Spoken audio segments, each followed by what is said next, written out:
રોજ એવા પોચા પોચા અને જાળીદાર એવા સુરતી મરીવાળા ઢોકળા બનાવીશું અને એકદમ સ્પોન્જી બનશે. એકવાર તમે બનાવશો ને તો ખાતા જ રહી જશો, એટલા સરસ બને છે. તો એને માટે આ ઢોકળાનું ખીરું તૈયાર કર્યું છે અને ખીરુંમાં ચોખા અને દાળનું માપ કેટલું એનો વિડીયો મેં ડિટેલમાં આ શોર્ટ્સની સાથે એટેચ કરેલો છે. ત્યાં જઈને તમે જોઈ શકો છો કે કેટલા પ્રમાણમાં દાળ પલાળવી, કેટલા ચોખા પલાળવા, કઈ રીતે એને ક્રશ કરવું. તો જુઓ, આથો પણ સરસ આવી ગયો છે. તો આથો આવ્યા બાદ હવે મસાલા કરીશું. તો આમાં વધારે મસાલા નથી પડતા. સ્વાદ પ્રમાણે મીઠું ઉમેરીએ અને લીલા મરચાંની પેસ્ટ ઉમેરીશું, તીખાશ જોઈએ એ પ્રમાણે. અને 1/4 ટીસ્પૂન જેટલી હિંગ અને 1/2 ટીસ્પૂન જેટલું આદું અલગથી છીણીને ઉમેરવાનું. ચોક્કસ ઉમેરજો, બહુ જ સરસ સ્વાદ લાગશે. અને સારી રીતે મિક્સ કરીશું બધું.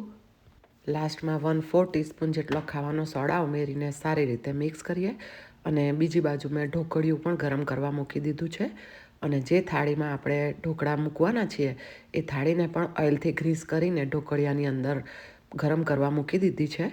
અને ઢોકળિયું ગરમ થઈ જાય અને વરાળ આવવા માંડે એટલે આ રીતે ઢોકળાનું બેટર અંદર પાથરીશું. અને ઉપર મરીનો પાવડર આવે છે, સુરતી જે સફેદ ઈદડા આવે છે એના ઉપર મરી સ્પ્રિંકલ કરવામાં આવે છે. તો મીડિયમ ફ્લેમ પર 12થી 13 મિનિટ થવા દીધું છે અને આપણા સરસ સ્પોન્જી એવા ઢોકળા રેડી થઈ ગયા છે. જુઓ, તમને બતાવું છું. કટ કરું ને ત્યારે ધ્યાનથી જોજો.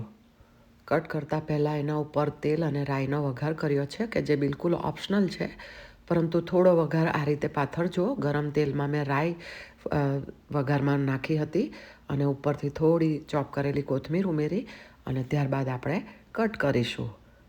જુઓ, કેટલા પોચા પોચા ઈદડા છે, વાદળી જેવા. વાવ! જુઓ, કાપું ત્યારે પણ એકદમ સરસ વળી જાય છે, એટલા સોફ્ટ થયા છે. તો આ થયા આપણા સફેદ ઈદડા, એટલે કે સુરતી ઈદડા, કે જેને મોટે ભાગે કેરીના રસ સાથે પીરસવામાં આવે છે. તમે આમ પણ ખાઈ શકો બ્રેકફાસ્ટમાં ચા અથવા ચટણી જોડે. તો મેં ગ્રીન ચટણી તૈયાર કરી છે, એની સાથે સર્વ કર્યા છે. અને ગ્રીન ચટણી કેવી રીતે બને એનો ડિટેલમાં વિડીયો આ ચેનલ પર મેં પોસ્ટ કરેલો છે.